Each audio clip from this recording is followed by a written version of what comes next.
Okay. Hello, and we are live on, I hopped over on FCP04 channel. Hopefully people will be able to find us here. This is Alchemy for the People. I was having some technical difficulties getting the FCP02 channel to go live. And so hopped on over to here. Hopefully it is live this time and people can see us. I will probably check that in a moment, but we are here for Where the Wild Things Are, Midwest. So we're going to look at the plants growing in the Midwest and talk about herbs and flower essences and some other things. Okay, it is now working because there are people here watching us. So, all right, but I'm joined by two very special guests who I will introduce in a moment. But first is my usual disclaimer. First is my thank you. I'm sorry, I'm super discombobulated right now. But my thank you to Peter. Thank you to FCP for the chance to have this show on these platforms or on this platform. And thank you to my special guest for being willing and interested to come on the show and talk to you about some plants and what they do. So my usual disclaimer is I'm not a medical doctor. Most of the people on my shows are not medical doctors or medical care providers. And so anything we say on this show shouldn't be mistaken and is not intended to be taken as medical advice or to replace medical advice or medical care. So always check with your medical professional, or better, check with a skilled herbalist. Now my phone's going off and oh my gosh. Check with the skilled herbalist before you work with any plants.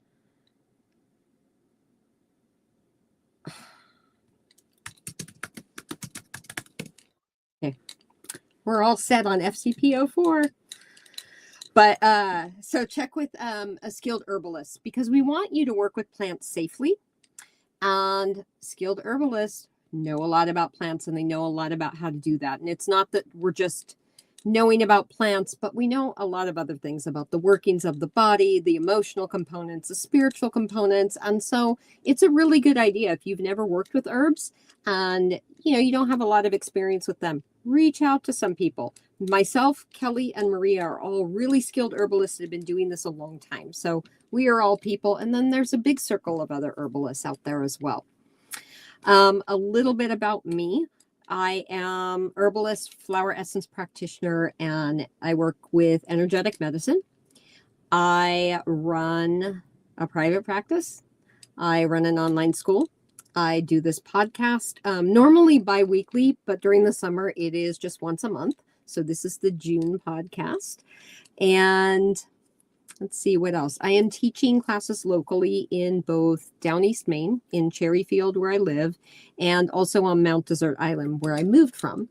And so if you check my website, which I'll post later on in the show, you will be able to find your way to all of those things and see all the things that I do. And I'd like to now introduce our guests. So I have Kelly Kaiser-Millar from Northern Wisconsin and Maria Felche from Southwest Michigan. And so let's just go with Kelly. Kelly, can you introduce yourself and just tell us a little bit about yourself and what you do? Sure. So I am located in northern Wisconsin. If you know Wisconsin at all, think Rhinelander. That's probably the closest location to me.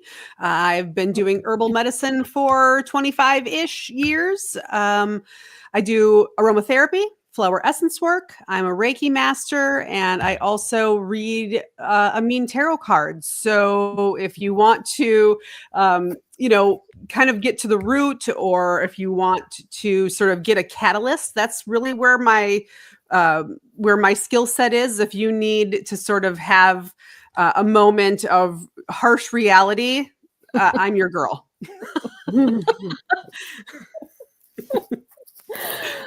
I am Maria Felche, and I, like Jen said, Southwest Michigan, and I am an herbalist. I am a flower essence practitioner. I am an energy healer, biodynamic craniosacral therapist. I am a retired chef. I do a whole lot of different things that I've pulled all together into one under my business, Kindred Root. I also read cards, primarily ones that I made, my Earth Deva Oracle deck. And that's a whole lot of fun. But yeah, that's a little bit about me. Thank you. Thank you both. And there is I know there's a lot of people that are in the cannabis community from the FCP platforms that are actually in your guys' area, in particular, Michigan. Like there's a lot of people in Michigan.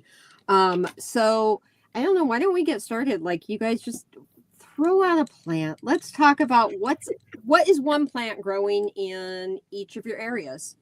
And for people watching, if you guys have questions as we're talking, go ahead and put them in the chat. I will be monitoring that and kind of flag them and then can float those out there. So if you want to know things about certain plants or,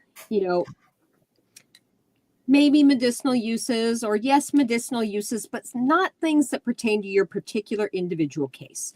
Like, a good question could be, how do you recommend working with motherwort? A question that I won't float out there is my blood pressure levels are at XYZ, and can you tell me exactly how I can reduce those? We're not going to answer those on here. It's not responsible or ethical of us to do so, but bring in all the other questions. And if they don't fit, they don't fit. If they fit, we'll put them out there. So I don't know what plant you guys want to start talking about that's abundant and growing, maybe wild or maybe easy to cultivate in your areas. What do you think, Kelly? We are at a point now where I am, where there isn't a whole lot blooming just yet. I did grab, while we were out there, I'm sure that everybody has yarrow out there. So Your yarrow is so much bigger than my yarrow right now. This is it. This is it. It'll get to about 2 feet tall. It'll have this lovely little umbral white flower. That's the wild that you can do cultivated ones that are pink and other colors, but you want the one that has the white flower on it.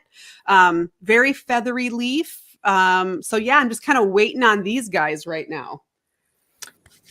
And so why the white flowers? The pink yarrow is... from what I understand, it's just a cultivar. It was basically cultivated to be pretty. Okay. Instead of the medicinal. It's usually what they do. I mean, it's sort of the same way that like if you go to like find a meadow or wild rose, they have just like a super open face, very flat, but then the cultivated ones are the ones that are all coiled up, and those are mainly really just for looks. Yeah. So one of the things that I noticed too about the yarrow, because I remember a few years ago hearing, never to use the colored ones and like the pink or the fuchsia, and it was because they were cultivated. They don't have the same medicinal properties as the wild ones. But what I found happen here in my area is that I think that they kind of crossbred. And because they're in the cemetery across the street, there's a ton of this bright, beautiful fuchsia yarrow. Okay. And then in my way back, it's all white wild. There's white yarrow over there too. But in my yard, like in between, there's this really pale pink yarrow. And when I taste all three of them, they all taste pretty medicinal.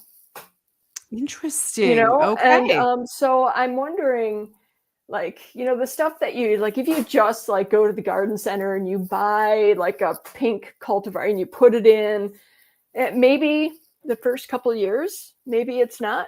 But I wonder, this is what I always wonder. And for me, it's like, if it's still the same plant, the same genus, the same everything, there's nothing in it that's going to, all of a sudden like make it toxic or make it non-edible, right?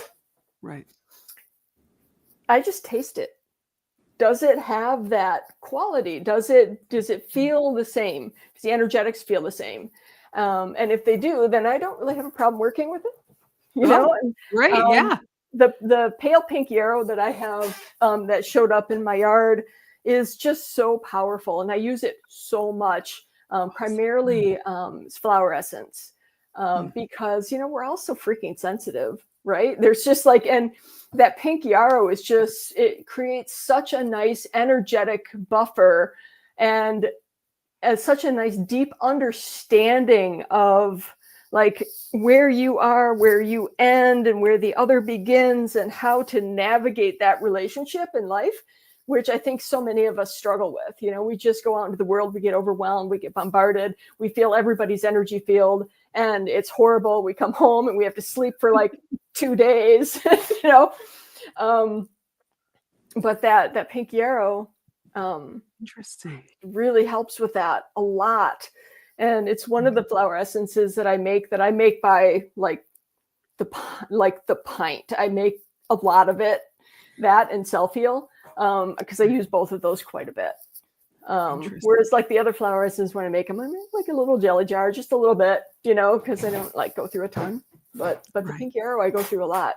And and I wonder, in that kind of naturalization hybrid kind of, that relationship between the wild and the cultivated, I wonder if there's something there that develops with that particular plant. Maybe something that the deva of that plant intended with the marriage of those two, and how it helps us as wild beings navigate those relationships between our wild world and then the not so wild world. Interesting. Yeah. Well, and it feels almost like, as you're talking about it, with that buffer where we start, where we end, almost feels a little bit like a signature of the melding of the action between the fuchsia and the white. And then here comes this pink one that's actually its own, and yet not all that. Yeah, both. Yeah. Right. So Kelly, how do you like to work with yarrow? Usually I will do one small batch of infused oil for balms externally. Great for stopping bleeding, good for wound care in general. It has a lovely antiseptic quality to it. And that's why, and then I'll dry a lot of the flower heads and some of the top leaves for doing teas. I think that it works best in tea form. I do have it in some tincture, but I like it best in an infusion. Well, and yarrow, I would love for you guys. I mean, I know this, but I would love for you guys to speak about this. Yarrow's one of the ones that I go, hey, that's a first aid. Oh, absolutely. Like, that's something that should be in everybody's first aid kit. Who do you guys want to talk about that? Why? What does yarrow do? It's such a powerful antimicrobial, It really is, and it works on so many different levels with that, the wound healing, the wound, kind of cleansing, healing, and and the lymphatic portion too. I think it really helps with moving the lymph, which is so important in first aid, and using, pairing the yarrow with, my other two favorite first aid plants, which is calendula and plantain. And those three, it's just like, you can almost, 9 times out of 10, that's the answer. for wounds and for simple things. And, it's like mouthwash. It's like 9 times out of 10, you can't go wrong with yarrow, calendula, and plantain. Right. How else do you and internally, you're talking when it comes to bacterial infection internally. So you're thinking, on that rate of, urinary tract system. And again, to reiterate Maria here with the lymphatic, I always find it kind of like a lubricant as well internally. So that helps with that lymphatic movement, and that urinary tract movement is just to kind of lubricate and soften as things kind of get moved around a little bit more efficiently. And I really like it for all of those things, and bleeding. Like Yeah. if you have a bloody nose, I think it was David Winston that I saw in a video that he took a yarrow leaf, rolled it up, Shove it in shove it up your nose, and it will stop bleeding. And so Yeah. you could probably use it. I've never had to use it as a poultice. Probably could stop bleeding on a wound with a poultice, crunch up the leaf, stick it there. I've recently tried it for just picking some of the flower tops, and it's a insect repellent, supposedly. So just rubbing it all over my clothes. And I really want to hear, we can all talk about this, but lymphatic system. For people that don't know, with the lymphatic system, we never talk about this. Western medicine doesn't really even address it unless it gets cancer or you have swollen lymph nodes. And you guys share to our audience why the lymphatic system's so important. It's the garbage men, essentially. And it basically cleans your system consistently. It carries old proteins, viral shed, anything that your system is kind of like, yep, I'm done with that. It has to be moved out some way. And so I always just consider it sort of the garbage truck. And unfortunately, it does not move on its own. It must be moved through body movement. This is where lymphedema and things like that come in. It runs congruent with your circulatory system, but it has no pump. So you got to move your body. And there are definitely some herbs that help lubricate and sort of massage that system as it goes through. Thank you. Which leads us to our next herb. Which leads us to cleavers. Yes. The cleavers, such a powerful lymphatic mover. It gets those inner waters moving. It helps to kind of flush out those nodes when they get congested and sticky. And it's interesting too that, it's like that documented signature, the doctrine of signatures, right? It's like cleavers is real sticky. It's like a sticky plant. And so when you think about, the lymph system, those flowing waters, sometimes it gets viscous. Sometimes, there's too much in those nodes. There might be muscular constriction, fascial constriction that can slow those waters down like a rock, in the stream. And it gets sticky, stuff gets sticky. And so you need a sticky herb to energetically kind of flush out those ducts and open it up and get those inner waters moving. And I love cleavers for that. It's so gentle. It's nourishing. You can eat this. If you can get past the sticky, I think I usually juice it if I want to eat it or make a succus or something like that, where you just grind it up, put a little alcohol in it. But it's great as a tincture. I make a really nice infused oil with it. And it's nice and dark. Oh, wow. It's really beautiful. And this is so great for, I love it for just those pinchy, sticky lymph nodes, especially, around breast tissue. It's really lovely for that. Yeah. I think it looks like a scrub brush. That's how I usually remember it. It is. It's just like a bottle brush, and it's just going through that whole lymphatic system and scrubbing along the way. Scrubbing it out. It's just I love it. Yeah, I love cleavers is the one that I notice a big difference after 1 cup of tea with cleavers. And it's kind of like if you drink a cup or 2 cups of cleavers every day, like it tastes like kind of like a grassy green tea. Yeah, it's not mild. Your body will change. Like you will feel different a few weeks out, or you should feel different. Otherwise you got some other stuff going on. But what about the flower essence? Have you guys ever worked with? Oh, I think I did. Did I send you cleavers? You sent me some. I haven't done it yet. I haven't. I wanted to wait till after vacation.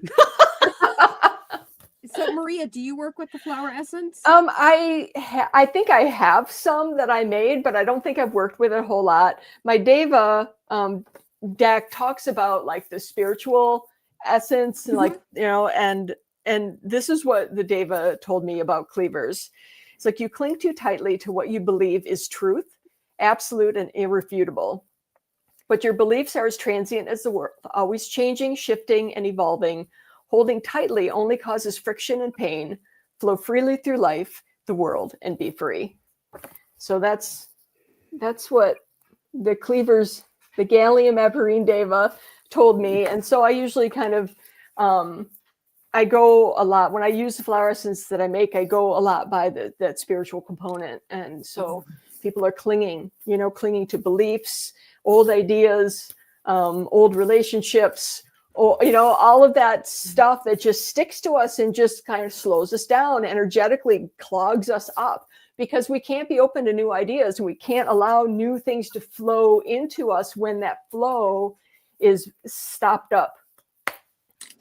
So, yeah, and I found cleavers. I hadn't worked with the flower essence until just a few months ago, and a lovely woman who's a flower essence practitioner in California had sent me this whole array of essences, and one of them was cleavers. And cleavers is one of my, I love cleavers. It is such a beautiful herb. I work with it all the time, primarily as a tea, just because, our lymphatic system needs that water too. So I feel like that is a really good form to work with it in.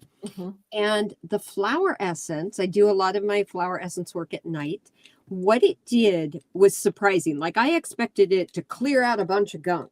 What it did was all the things it was clearing out, because I dream and I'm like noticing all these things. They were little beliefs. They were little particles of, stuff that really I thought didn't matter. But when you have a whole bunch of them, it does matter. And then it kind of gunks up everything. And so I found it to be an incredibly, incredibly powerful essence, like one of the more powerful ones I've worked with. And I worked with it. Then I worked with it alongside skunk cabbage essence, because that can really dig up the deep stuff. I love the skunk flower, or skunk cabbage, but I still found cleavers, those little pieces that we just ignore, those, the little moments, the little things that we're like, they're actually big things. yeah, especially when they accumulate. I think that's sort of how people address their own lymphatic system. Like, if you get a cold and you think, oh, I'm fine, I'm over it. Well, your body is still trying to process what just happened. And cleavers can be really useful after you've been, granted, if you can get it every day, great. But for me, I love it after I haven't been well. So I can help clean out those little things in the system that I feel like I'm fine now and I'm over it, but I'm still trying to let that viral shed move out of me. Well, and those detoxification pathways, I work with a lot of Lyme disease, a lot of this, lingering, or we'll just throw out the word long COVID, and other things. But it's like our detoxification pathways, cancer, same thing. Keep those detoxification pathways open, lymphatic system, liver, urinary tract, all of them. But really, I go to lymphatic and liver. Like, they're so important. And if they're bogged down and they're not flowing, stuff can't flow. You are going to be sicker, like chronic sickness, because it's just everything's going to add into it. Right. So tend to your lymphatic system, people. It's boring, but it's necessary. It's so necessary. It is. I think it's real. I didn't know anything about it up until a few years ago. Like, I learned what I know about the lymphatics. Like, I knew it existed. I knew we should probably pay attention to it, but it was mostly through Kelly that I was like she wrote this big, what do we call it? What would we call it? A paper or a report? Yeah. On the lymphatic system. And I was like, oh my God, it's really important. And we never talk about it. Like, it's the boring stuff. Yeah. And so for everyone like watching, like, after you have anything, whether it's an acute Lyme, acute Epstein-Barr, COVID flare-up, an acute flare-up, or an acute thing like a cold, a flu, whatever, as you're coming over that, like, oh, I'm starting to feel better. My fever's broken, but I'm still, kind of feeling crappy. That's when you bring in the lymphatic support, which is cleavers. I think red root's another one. I don't have a lot of familiarity with that. Epsom salt baths, saunas, like Violet. Yeah. Oh, Violet's a really nice, gentle lymphatic mover. And if I'm getting over something big, like when I was getting over Lyme, I used poke. Oh, geez. Really? The Yeah. root or the Hardcore. flower? The root, drop doses. Yep. Okay. It's not something that, I don't sell it, Right. right? Because people are not going to listen to you when you tell them how to use it, because the American mentality is more is always better. And in that case, it's not. But yeah, I have the flower essence that I made. And I also have tincture of the root. And it doesn't take a lot. I've also made, oh gosh, did I make an oxymel? I think I made an oxymel with poke flowers, I think, a couple of years ago. I don't know. It was really tasty. I have never worked with it internally. Like I put, I've infused it in oils. I've worked with the flower essence. But I've just been like, yeah, I'm not, and I'm really skilled, but It's I'm like super, super stimulating. Like it's super stimulating. And, drop doses, 1 or 2 Yeah. drops. That's all you really need, and it's just like that supercharging. It's like turbocharging, kind of gets things going, gets it spinning so that your body can then just take over and do what it's supposed to do. It's something, I think of it as kind of waking up the system, like shaking it out, like, okay, now go, so it's not something I use long term, and it's not something I use heavily. right. But Would you guys work with, so we talked about yarrow and cleavers. Would you combine those for lymphatic stuff? Do you think they would combine nicely for people? Or is it either or, like different stages? When I use cleavers, I like to use something more lubricating. So that's when I'll combine cleavers with something like marshmallow or calendula. So what I want is I want to scrub the system, and then I want to make it really lubricated to help everything move through. And I think that for me, yarrow is more of is doing the same work as cleavers. Okay. So I would do one or the other. Yeah, I don't know that I necessarily would combine. I would probably more likely combine cleavers with violet or chickweed. Both are very moisturizing, very lubricating. Both move fluids well. So I would think for me, yarrow would probably be more in an acute phase. It would like in a more acute active phase. And in my mind, that's how it, kind of flows into me.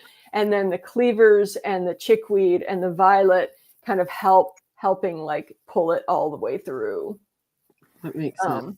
But, everyone has different experience, totally. right? But energetically that's kind of how I flow with it. Mm-hmm. But, it's like the chickweed, it gets those fluids moving too. And it's also very, very moist, not as moisturizing as marshmallow, but it's still moisturizing. Yeah. And do you guys both have chickweed growing near you, growing wild? Yeah. Everywhere. Yes, but I don't have much.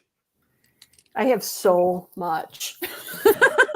And it's so funny, years ago, like in the beginning, like early 2000s, when I was just starting to learn about plants, read about chickweed a lot. And I'm like, I can't find it anywhere. And I went to a friend's house for a little summer internship kind of thing, to learn more about plants. And I saw it at her place and she showed it to me and how to identify it. And then every year after that, I've just seen it everywhere. Of course. Yeah. It was like, it was either already there and I just couldn't see it, or like once I recognized her and like met her, then she just showed up. Right. So yeah, I have so much. Can you put it closer so I could see the flowers? Are they starred flowers or are they? Yeah, little... they're starred, but this one's kind of going to seed, I think. Okay. Oh, yellow flowers? Yes. White. Yeah. So I don't know. Oops, here we go. You can see it a little bit. Yeah. It's kind of blurry. Yeah. Okay. This one was on my porch growing in a planter. So I just grabbed it. funny. So how do you guys work with chickweed? You can eat it, right? In salads? Yeah. Tastes like sprouts. It's so amazing. Yeah. I know you like it too, don't you? You can't have any. And my dog. And yeah, again, super moisturizing. And it's considered one of the 3 divine feminine plants. You have chickweed, which is considered maiden weed. Then you have motherwort. So that's more for that sort of mothering time of, yep, beautiful. And then you have mugwort at the end. So, or, in the cronehood phase. So it's one of the 3. So really great for, making sure that menstrual cycles are a little cooler. If somebody's running too hot, that's when I'll add a little chickweed into that, with red raspberry leaf, and Nice. that's a good combo there. And again, I like calendula or marshmallow root if I can get it. Can you grow? Will marshmallow root grow or marshmallow grow for you that far north? Yes, but I have a greenhouse, so that helps now. Yeah. So, but that one is one mine's taking over. Oh, really? I put some plants in, and it's just showing up at different points of my yard. It's showing up in my planters, which is weird because I just usually do flowers in planters.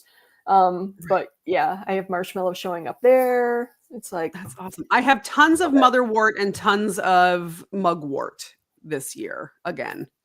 So, but just a little bit of chickweed. So it's like correct. You've got a little bit of the maiden. Yeah. I think it's like I would love to talk about your combined experiences shifting, like the energy and the physiology shifting between motherwort and the cronewort, the Artemisia, because I still feel so. I'm 58, I think. Pretty sure I'm 58. And I still feel such a strong affinity to the motherwort, more so than the mugwort. And I'm kind of like, it's been in the back of my mind for a couple of years, wondering if that's going to shift for me or not. What is your experience on that? Well, I still love motherwort, and I really use that almost on a daily basis. But I mix mine with rose, and that tincture form is took a shot of before class. Yeah, it's a perfect combination. Yeah, it relaxes you, but it sort of does it a little bit like more gently than a plain old motherwort will. Mugwort for me is not one that I have leaned into much, and I usually use it topically if I'm going to use it. As of right now, when I taste it, I still don't care for it. Right. Oh, no. Right. I mean, it's a lot. It's a lot. Yeah. That whole Artemisia family is pretty not tasty. And I mean, Sweet Annie was the worst. Smell. I love the taste horrible. The smell of it's great, but the taste. Yeah. So it's interesting because I never had a relationship with motherwort. And it was in January where I said all my, like, I'm picking my word of the year and I'm picking my system that I'm going to focus on. Motherwort was the plant I wanted to get to know this year. And I have worked with it in the past, but nothing, kind of like alongside. I don't feel I have a strong relationship with her. And birch was the tree because I've been trying, it's been pine the past 2 years, which is lovely, but I'm really interested in birch as well.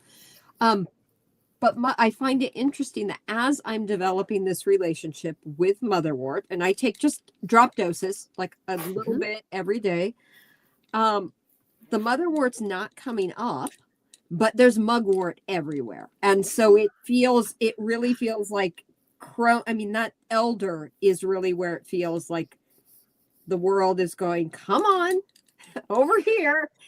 So, about that relationship, and I don't have any relationship with chickweed, like at all.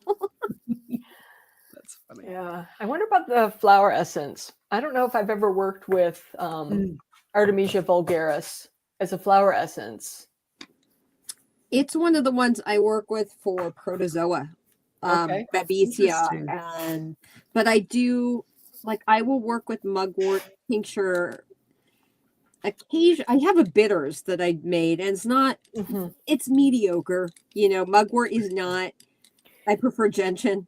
Like it just has I a use both. I use a combination of bitter plants in my bitters blends, but yeah, Yep. I include mugwort. Yeah, it's mine was primarily mugwort and rose, Okay. and it's just kind of like, oh, that's a little Yeah. potent. But It's I abrasive. it is abrasive. I like mugwort for even as the flower essence for dream work type Yeah. stuff. Mhm. Too. Like Well, I do have one that I did with moonlight instead. So it's a full moon Yeah. essence. Yeah. And I find that if I use it, I can interpret better what's happening at night into daytime. So it's like, because sometimes, dream work becomes very almost abstract and very surreal, but there's messages in there that you have to be able to parse out. Mhm. And if you're really trying to work through something, I will add it to like a cleavers or some other flower essence that I'm working on at night. And then I will add 1 drop of mugwort to say, okay, bring me the clarity I need Mhm. during that nighttime work so I can figure it out in the morning. Mhm. oh, that's it. That's And cool. you I work like with that. the one you made in the moonlight Yeah. during that time. Mhm. hmm Oh, that's interesting. Yeah. Right. So it's like a little booster. It's like, okay, I've Yeah. got the flower essence that's I don't trying think to I've dig made one. up, right, like old trauma, but now I'm going to add that motherwort or that mugwort so I can actually figure out what the message is trying to tell me. Yeah. Yeah. Mm-hmm. And Yeah, what that's about for people that are watching? Like, well, a couple things. I have 2 questions. One is, does motherwort, mugwort grow wild where you guys are? And the other question would be if you could speak a little bit about their energies, because I know, I mean, in particular motherwort, because it's a very distinct energy that I think Mm. could be really, really helpful for people right about now. I think motherwort is such an important plant for everyone, not just people who identify as female, Mhm. because it just, gosh, like energetically, the mother wound, right? Helping us deal with our relationships with our mothers, being mothers ourselves, coming into that phase and, moving through it energetically, that it just helps with all things mothering. But then you like look at it physiologically, and it's like, and it works with the nervous system, it works with the cardiovascular system. It's a bitter, so it's great for digestion and nervous digestion. It's just like there's just so much to it. And I first developed my relationship with this plant because it just grew everywhere in my land. This is the first year that it really hasn't, which is making me start to think like, am I moving out of this phase? Transitioning. Because last year it was everywhere, and every year before that it's been everywhere. But I started working with this probably in 2000, and we moved here in 2005, so it was probably 2007. I started really working with it. It just was everywhere. And my daughter was young, she's, somewhat on the spectrum. She's intense. And so I started sitting with the plant. I wasn't even taking it orally. I didn't make medicine out of it. I didn't do anything with it. I just went out there and I sat with it. And she helped me make decisions. She helped me see things in another light. She helped me find my way as a mother. And so it was extremely powerful plant for me. She was an ally for me for so many years and continues to be. And now she's one of my daughter's primary allies, which I think is really interesting. That's cool. So That's awesome. Yeah, what's interesting, what I always find fascinating about motherwort is that it also attracts a lot of bees. The bees love the plant. So it does, for me, not only have that sort of nervous system calming, the the cardiovascular regulation within it, but it also sort of can draw people to you, and they'll look at you as that sort of softer space.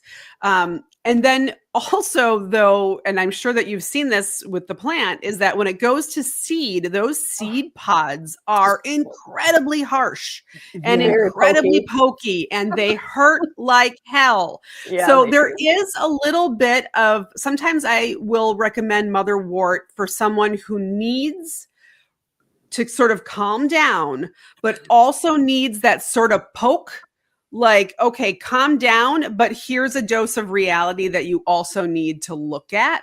Yeah.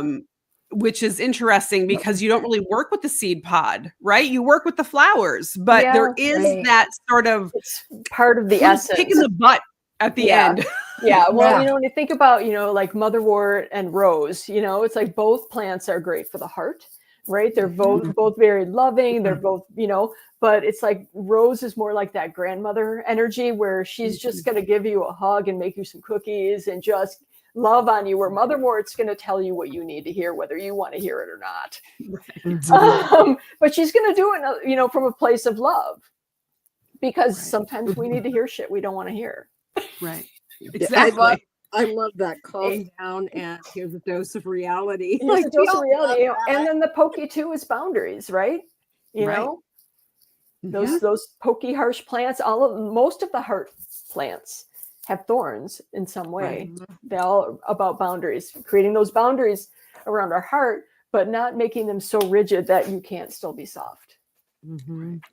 Yeah, and I think of it too as like, I mean, there's this beautiful plant, these beautiful leaves, and then you get to those pokey flowers when they dry, and that is like that more of that grandmother energy coming in, but that fierce, like when you hear about like bear moms, tiger moms, like that's always what that reminds me of. And it's not reserved to moms. It's like it's a very, as you said, male or female can work with it, but it is a very feminine, like fiercely feminine plant. So I really like, and for heart, it is one of the ones, there's two that I really like for heart palpitations. And anybody listening, like if you continually have heart palpitations, please go to your doctor. Like that just should go without saying.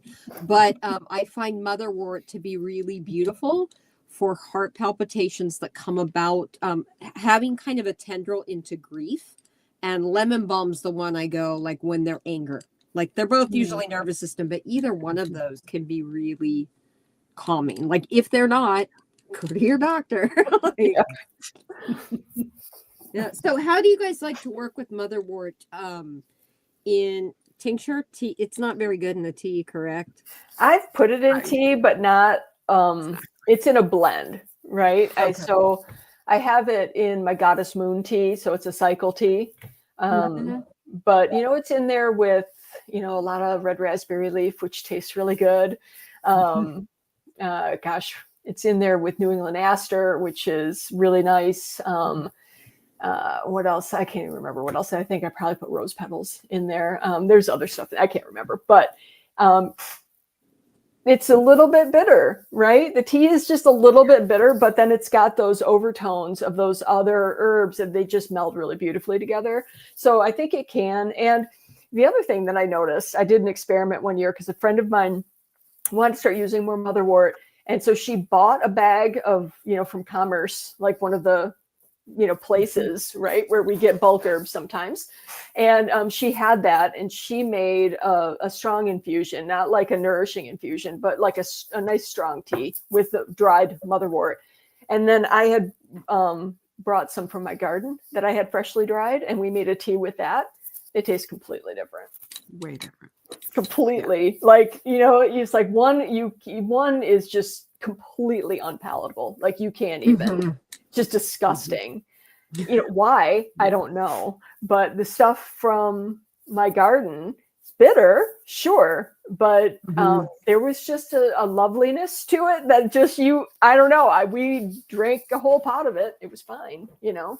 Awesome. So it's definitely bitter. But, you know, I don't think bitter's a bad thing. No.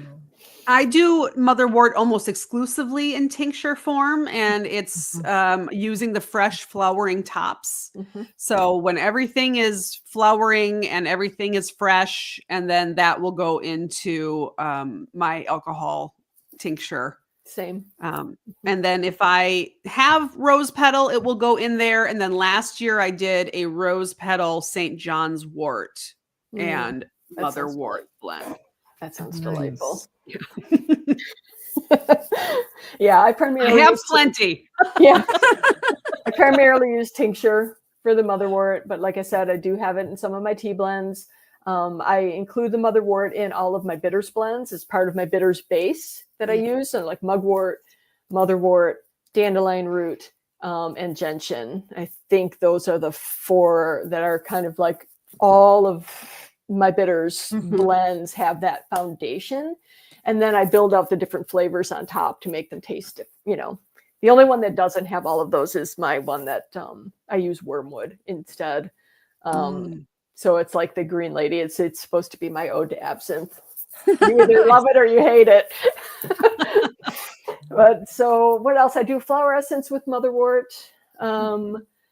I really like that a lot for helping, just with, just the mothering energies and, processing all of that, those relationships. I don't think I've ever used it topically. Me either. No, I have either. No.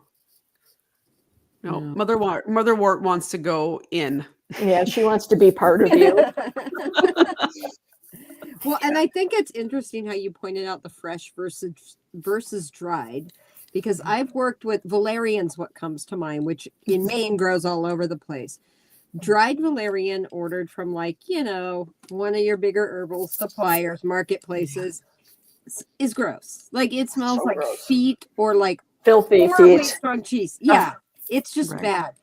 Fresh valerian root, I mean, it's still pungent, but it's earthy. It's damp. It feels like it actually to me, it smells pleasant. It's a strong, pleasant smell, but it is nothing. And even the stuff I've dried myself doesn't smell like the herb supplier stuff. Like it's like there's more life to it or something, but it's like pleasant. That's interesting. Yeah.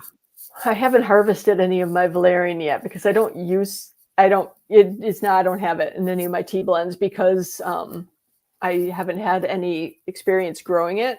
So I haven't had your experience of having it not be disgusting. So, Okay.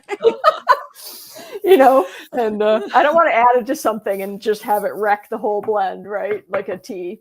Yeah, I mean, it's still not it's not delightful, but it's less disgusting. Let's put it that way. Valerian flower tincture or Yes. glycerin is gorgeous. So nice. So delicious. Yeah. Yeah. Yeah. You know what herb I want to hear about? And I've never seen it grow here. I don't know if it grows in Michigan. I know, Kelly, you have a lot of it growing there, and I'd love to hear more. Is agrimony. Yes. Is it grow wild there? It does grow wild. It really likes dry, arid spaces. So the meadow has some weird, like one end is really shady and wet all the time. And then the other side of the hill is really dry and arid all the time. So, you can literally walk the circle and have like a 3-degree difference from one end to the other. And agrimony is one of those herbs that it changes color. It starts kind of like right now it's very yellowy, and then it will go more green as it gets older. The plant has been used for a very long time in spell work to protect witches. So it is something that I just have hanging outside of my apothecary. But as a medicinal, it's mostly working gallbladder, liver. So it's more pungent. It works, but I find it to be a bit harsh. It's not my first go-to. It's more like, an acute situation. And if I recommend it to someone, I have to know that your system is pretty robust. Okay. Mm. Yeah. But I do dry some every year just to have some. But other than that, I don't use it a ton because there's so many other liver Yeah. plants that are less harsh on the system. Yeah.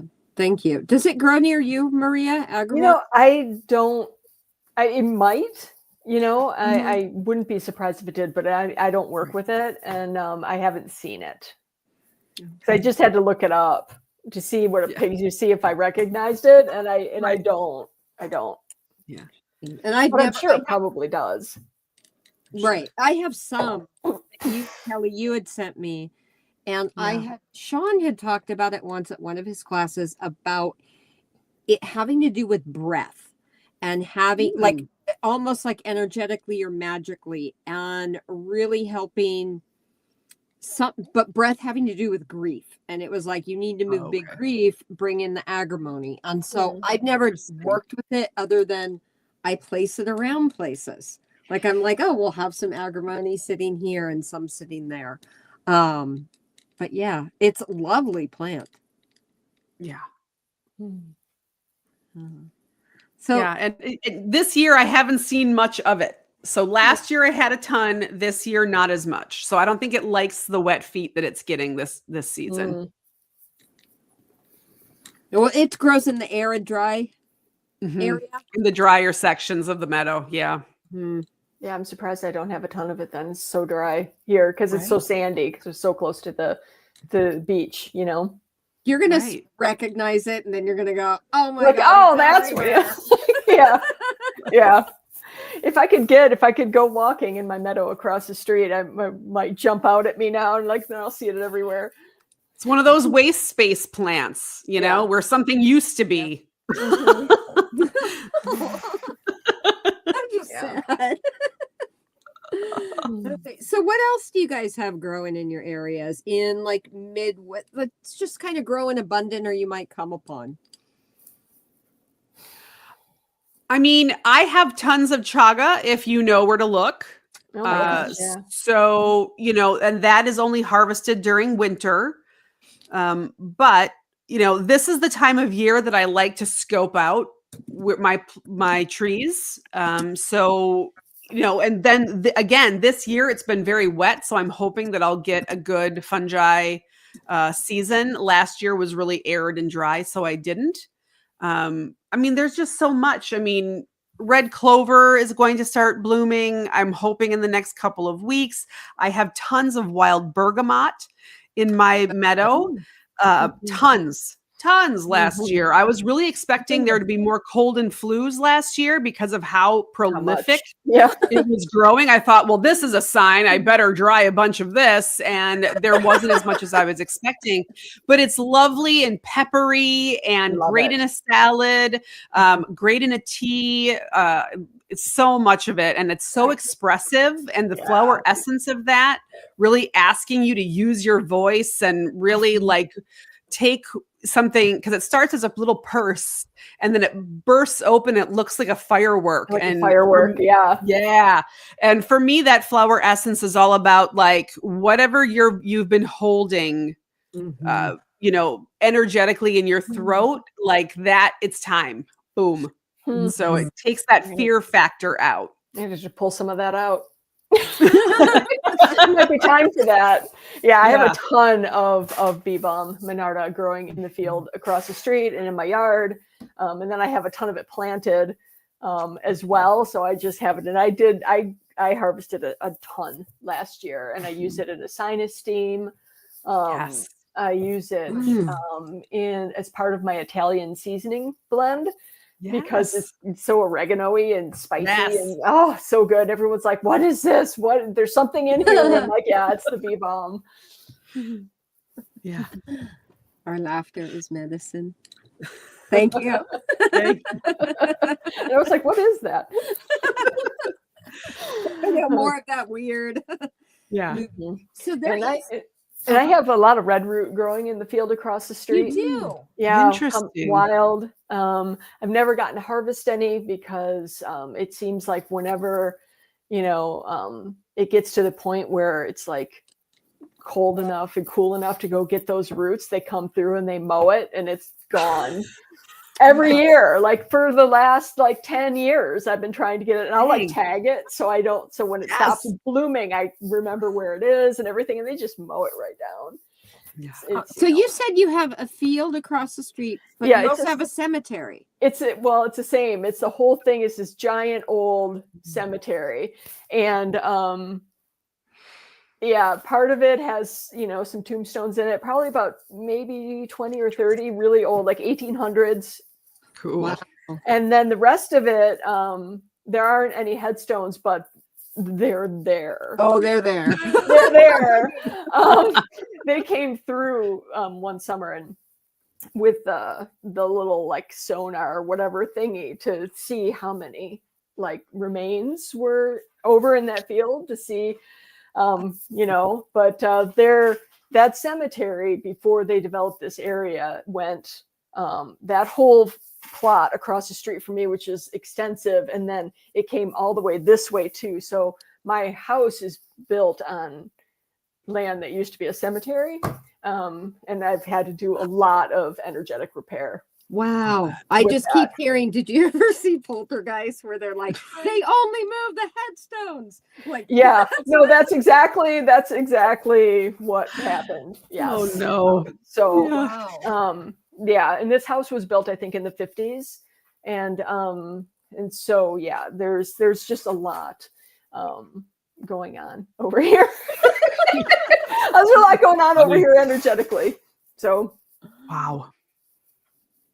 Oh man. Do you have blue vervain by you too? We do. I don't have any in the field, but it does grow here in the meadows, in certain areas. And what I have abundance of is white vervain. Interesting. What is it? The urticaria. Okay. Yeah. And it can be used very similarly. It's slightly different. It's like the urticaria, where like the blue vervain is kind of like type A, like up, right? Yes. Right. Yes. And the urticaria is more like down. Interesting. And I haven't had a ton of opportunity to work with it, but I've got a ton of it growing wild out in my backyard. And so I have tincture of it. I just haven't worked with it a ton. Awesome. And I have to wild harvest mine because blue vervain likes wet feet. So despite the fact that it's all type A and upright, all of its root system is in that watery mess. I have to go and find that elsewhere. But every year I will definitely make tincture because it's so valuable. I tried to cultivate it a couple of years in a row, and it just never took. It just needs that. It needs to be soggy. It's just so funny. That type A.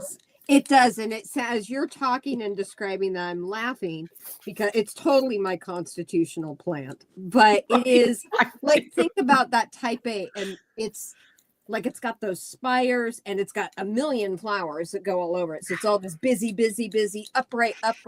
And we're running away from that mucky emotional water shit by staying busy. Like perfect. And even how the flowers bloom. How they bloom upward from top to bottom, or from bottom to top. Top. Yeah. So how do you guys? So for people that don't know, I don't think that's. I mean, it's one of my favorites is blue vervain.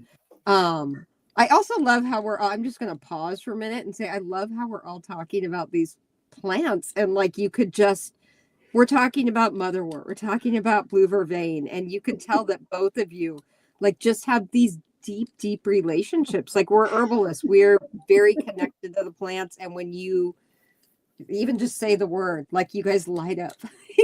There's like this beautiful love for these beings. For sure. Yeah. But blue vervain, I'd love to hear you both speak on how you might, like, what it's for, because we're saying like type A personality, and maybe everybody doesn't know that. Like, how would you work with blue vervain, and who is blue vervain good for, and what else would you combine it with, maybe? I personally like blue vervain on its own. That to me is a standalone tincture and drop doses only. It is for people who I always consider it. These are for the people that are always in their head, that are always working sort of chakra, like crown and third eye. They're trying to logic their way out of every problem. Figure shit So, out. right? So this is trying to get you down and like pull that energy down into your body so it can be processed, and also to sort of get that down into that root where that, because of and Jen, you're 100% right. Like, we're working constantly to try to keep that busyness, to keep us out of the mucky, wet, emotional element. And it's sort of trying to bring us down. Like, where is this coming from? Why are you distracting yourself with this brain stuff when you could be doing the emotional work? Overthinking, ruminating. But for that reason, I primarily work with it as a flower essence. I think I might have a small bottle of tincture, but I didn't make it. I bought it from somebody else. But I like to pair it with lemon balm, because for me, lemon balm kind of takes all that frenetic thinking energy, that anxiety, the tension, the worry, and it pulls it down into the heart. Right. Mm-hmm. And then you add a layer of maybe wood betony to that. Yeah. And, and that the three of those, like, oh my gosh, I got chills just thinking about that, like that, just like taking that worried, overthinking energy and saying, hey, what does your heart feel about this? Mm-hmm. What does your gut feel about this? Let's sit down and just hold this whole thing, and let's see if we can bring some of this heart wisdom and this gut wisdom into what you're trying to figure out, because your answers are here. Let's bring it down into the body. Mm-hmm. And that's Kelly. It might have been you that had made this recommendation years ago. If it wasn't, it was still brilliant. But if it was brilliant. It was blue vervain, wood betony, and hawthorn. And it was because hawthorn and you could probably put rose in there instead. Sure. But as you have this, okay, we're going down back into the body and into that muck. It brings in the heart energy, probably kind of like lemon balm does. Mm-hmm. Yeah, I like the lemon balm, especially if you did that in a glycerin. That would be delightful. Yeah. Mm-hmm. That would be yummy. Yeah, hawthorn would be good too, especially like a glycerite with hawthorn flowers. That would be so good. Yeah. And throw the berries in there too. Why not? Exactly. Might as well. Why not? Do you guys have wild hawthorn growing where you are? I do not. We do, but I've never found it. Oh, okay. So I've been looking, and I know there's some cultivated hawthorns by the hospital, and they have a row of them right down. And I've been meaning, to stop and just to check to see, if it tastes medicinal, if it has it, and I can just go and, take it tastes like hospital. I don't know, it's kind of ironic, right? Right. They have like hawthorn berries right next to the hospital. But yeah, I haven't been able to stop. And then the birds get those hawthorn berries so fast. It's just like, go by one day and I'll go the next day, the trees will be picked bare. Nothing is left. So I'm like, okay, well, I guess they needed them more than I did. That's right. Okay. What about trees that are near you? Like, we have lots of pine and evergreen, and then we have maple, some oak. We have lots of hawthorn that grow wild here. Do you guys have any particular medicinal trees that grow where you're at that you work with? Cottonwood, poplar. Okay. Cottonwood is that what makes Balm of Gilead? Yeah. Okay. Yeah, we have a ton of cottonwoods. They love the wet feet. They get really huge, but those branches come down. You get those buds midwinter, super sticky, super medicinal and amazing. And I love it. I love it so much. I use it. I think I made a tincture with it. I haven't really used it a whole lot as tincture, but I think I had some buds left over and I just kind of threw some alcohol on them just to see what happened. But I haven't experimented with it a whole lot yet. But I think, for sticky coughs, it's really nice, because the resin's really sticky, right? And then the bees use that resin from those flowers from the poplar trees to make their propolis. For the hives, to keep the hives healthy. So, you have that really beautiful antimicrobial, you have that menthol. It's so great for sore muscles. It's just, I absolutely love it. Love it, love it, love it. Yeah. Nice. Yeah, we have poplars as well. I have a lot of birches, so that's where and we do have lots of pine, obviously, but that is, where I usually grab my chaga from, is the yellow birch specifically. I don't know why I only see it. I think because my eye is automatically attracted to yellow birch anyway, so I always see it in the woods. Mm-hmm. Yeah. But yeah, I mean, we have oaks and all kinds of things. I try not to do a whole lot of tree medicine just because that inner bark, like you have to be able to do it well to not really damage the tree. So like Maria, I'll wait till something breaks, Yeah. I get my my white pine needles, and I'll get the poplar myself if something breaks, but I usually wait until, just because I it's not that I don't trust myself. I just always feel a little weird about cutting into the tree to get to that inner bark. And I'm like, there's so much other things I can do. Yeah. I remember going to the woods one spring, and it was well after when I think it was the fall. I think it was in the fall. It was like totally not the season to gather the poplar buds, right? But we had just had a storm. There were a ton of branches down, and they were all sticky and lovely. And we just stood there on that path, and we didn't have anything to collect in because we were looking for something else, probably turkey tails or something. Yes. And we just came home with like a shopping bag filled with little, just twigs and the buds, and they just last forever. It's like I do an oil infusion primarily, and I just keep adding oil to them year after year after year, and they just keep giving. The scent and the everything just stays. It's an amazing preservative when you're making product. So I love adding it, just for the scent and for that, beyond the medicinal aspects of it. The shelf life, it's like, I'm not going to put formaldehyde in anything. So it's like, use poplar bud, and the twigs too, and the leaves, you can use the leaves as well. I haven't. Canopy is usually really high on the poplars. So, but yeah. And, and with the white pines, I've got a ton of white pines surrounding me, and I will go out and harvest if I need to, but it's usually kind of like, okay, can I? Can I? And then you'll feel like, a branch calling out to you, and okay, I'll take some from here, we've got so many, and they're usually pretty kind and forgiving, but it's just taking some needles. It's not, cutting into the bark is something that, although, have either of you ever worked with Siberian elm? It's in the family of slippery elm, same, tree family. And it is just as slimy as slippery elm.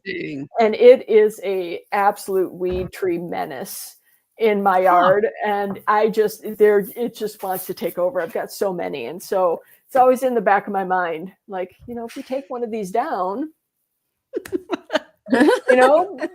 or if one comes down in a storm, it's like whatever, but there's a lot. And that inner bark, I've dried it and done an infusion, and it is slimy.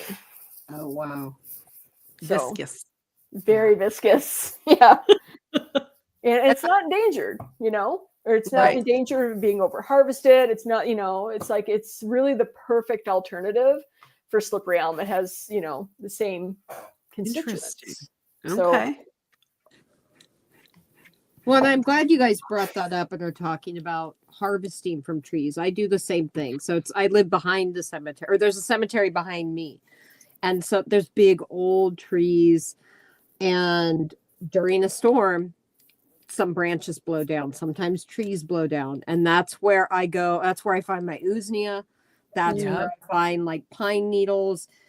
Even if there's some hiking trails and they go and maintain the trails.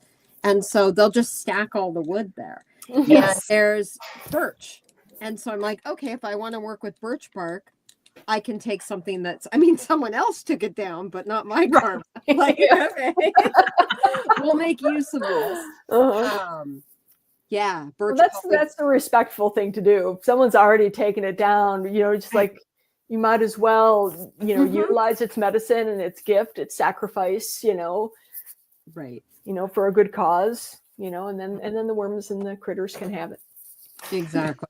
Yeah, there's just no reason. I just can't bring myself to be like, I'm going to, it's very weird. Like ever since probably I'd say the past 5 or 6 years, maybe 10 years, my relationship with trees has deepened. Then learning that they have serotonergic systems and they think and they feel and they of course and they do. They communicate. Yeah, and like I always even though it's different than people, when I'm walking down these hiking trails and they've maintained the trails and they've just chopped down all these trees, I liken it to like, well, is it like us walking down the road and there's just freaking dead bodies everywhere? Like there was Bill and now he's I tell you, it's true. Yeah. I mean, we used to cut down, a tree for Yule every year. And the neighbors, years ago, they had a Christmas tree farm. So there were tons of trees over there.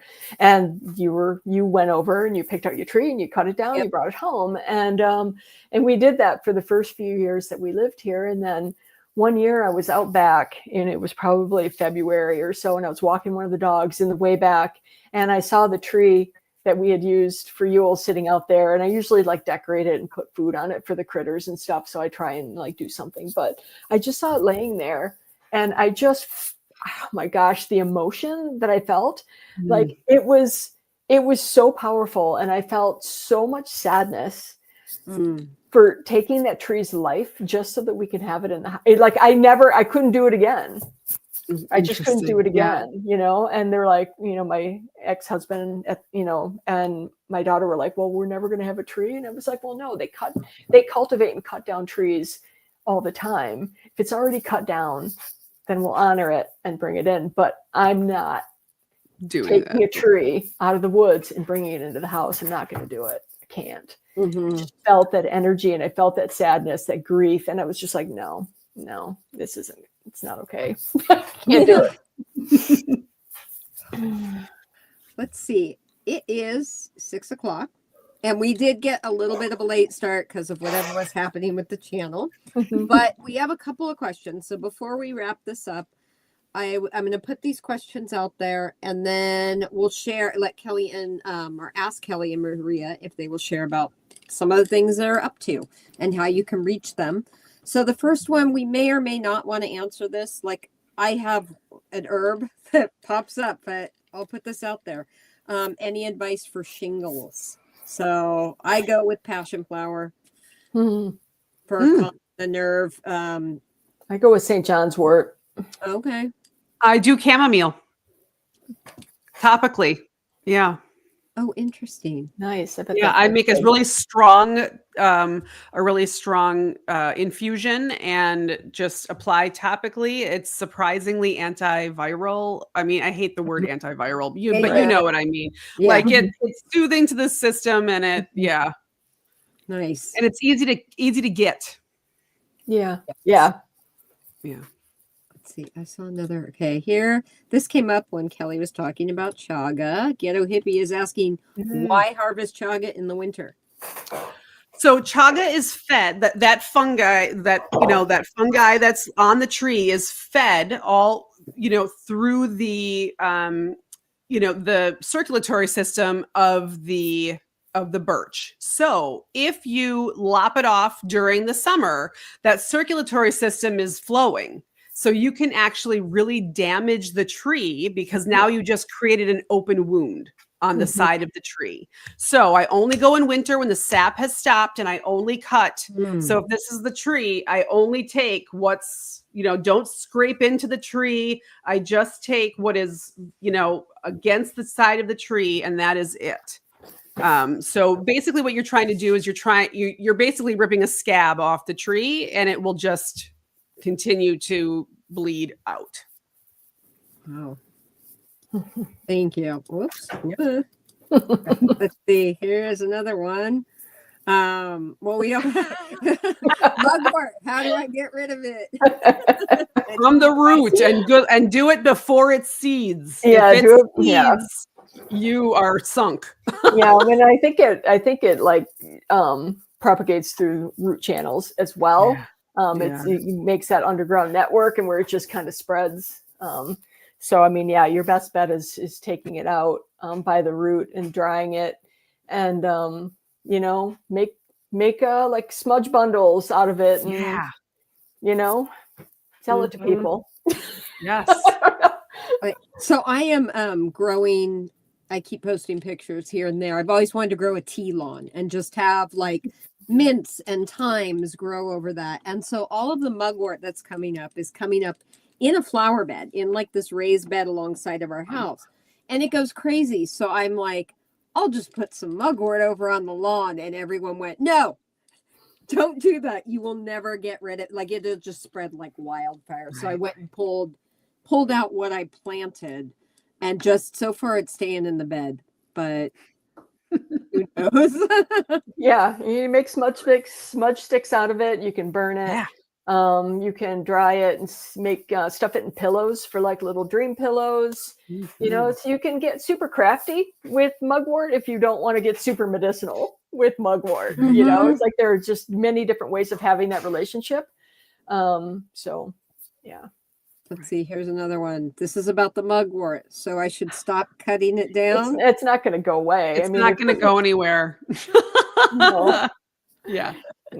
If she's happy there, she's going to stay there. Unless you rip it out by the root and you get all of it before it seeds, before it flowers. Yeah.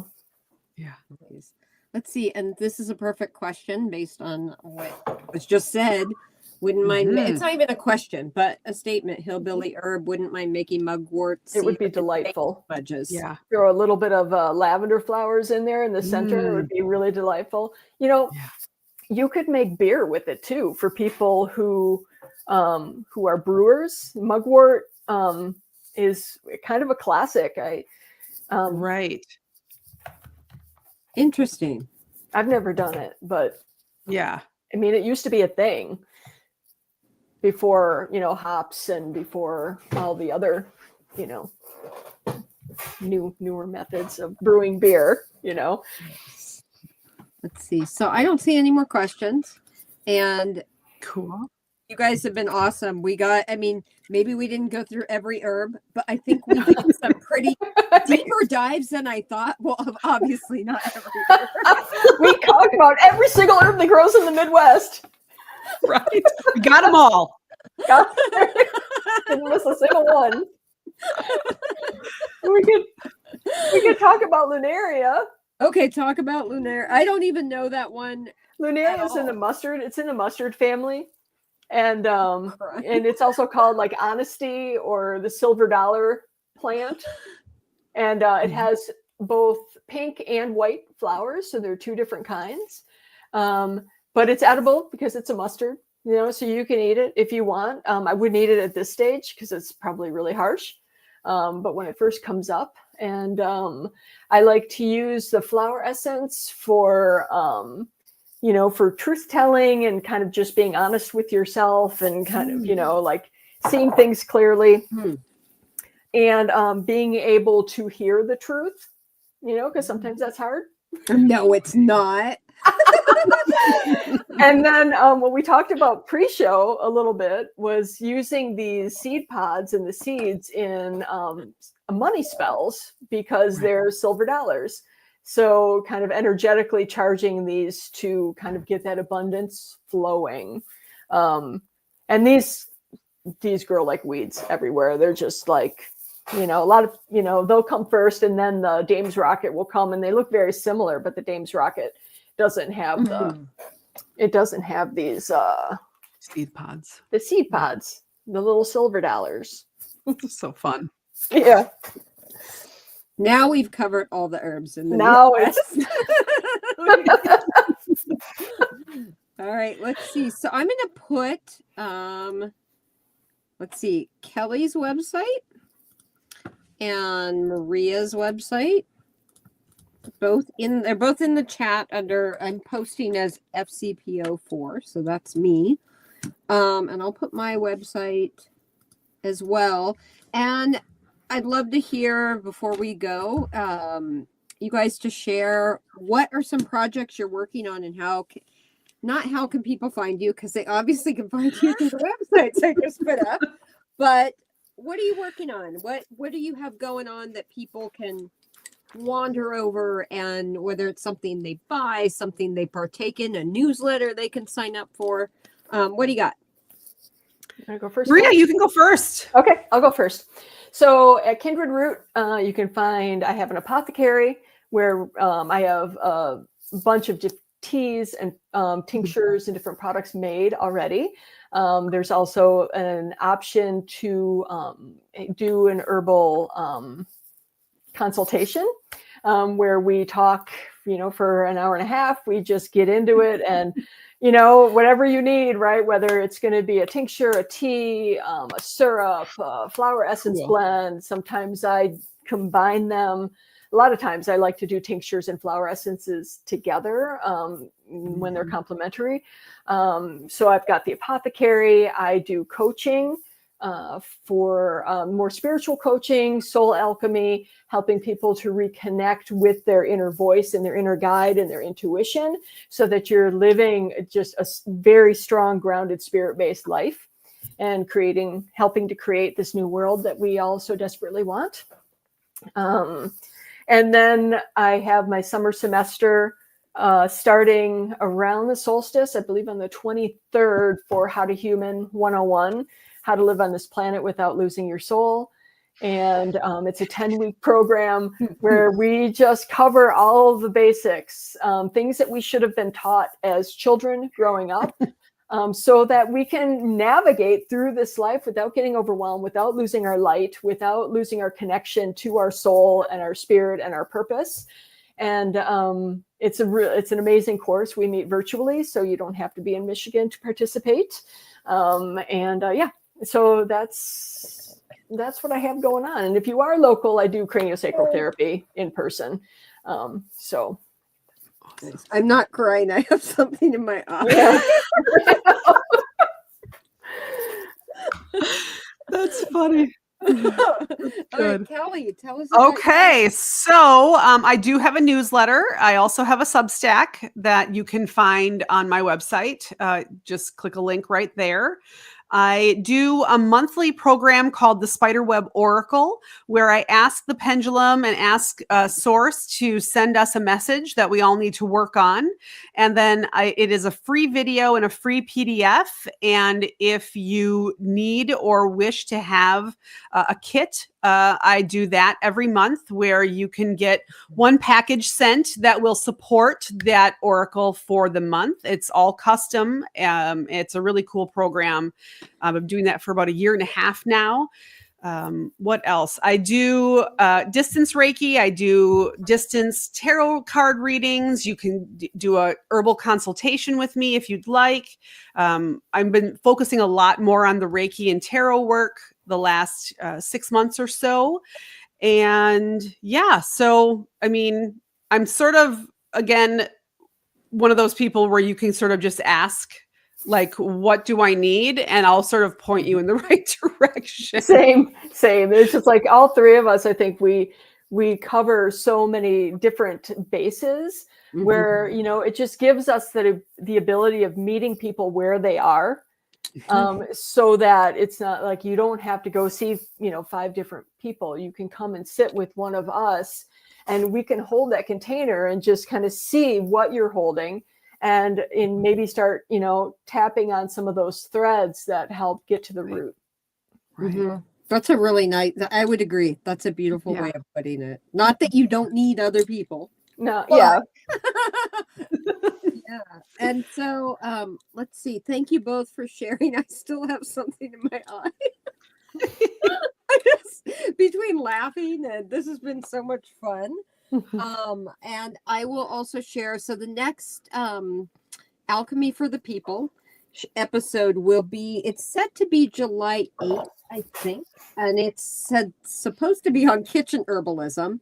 Where it will be, I don't know. It might be on this channel, might be somewhere else. But watch for it on. Don't follow the link that's on YouTube right now. I'll take that down, and just kind of watch for it. I put my website in there, so I'm teaching this Thursday. If you happen to be in Maine, in Bar Harbor area, I'm doing a Lyme disease presentation on Thursday in Town Hill. You can learn about it on my website or on Facebook or Instagram. And next Thursday, July 19th, I'm teaching a class at my online school, working with flower essences for the physical body. And so they're my main route, even though I work with herbal medicine and I do the energetic work when I'm working with people. Flower essences really are my main route for working with Lyme disease, COVID, the Epstein-Barr, these longer standing chronic conditions, because of how they work directly on the physical body. Like they also work spiritual, emotional, and energetic and all of that, because everything's connected and really there's no difference. They're just different pathways and different approaches. But not a lot of people work with flower essences for, say, like, you have headaches. Well, let's bring in amethyst. We might look at the gemstones like that, but we really can work with them for the physical body. And so that's what that class is. You can learn about it at my website. I'm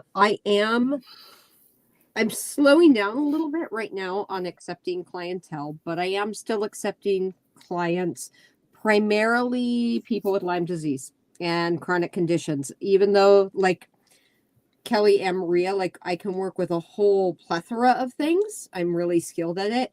I excel at working with Lyme disease. And so it's kind of like letting some of those things fall away. Like if, anxiety, yeah, I can work with that. And so can a lot of other people. And they're really good at it.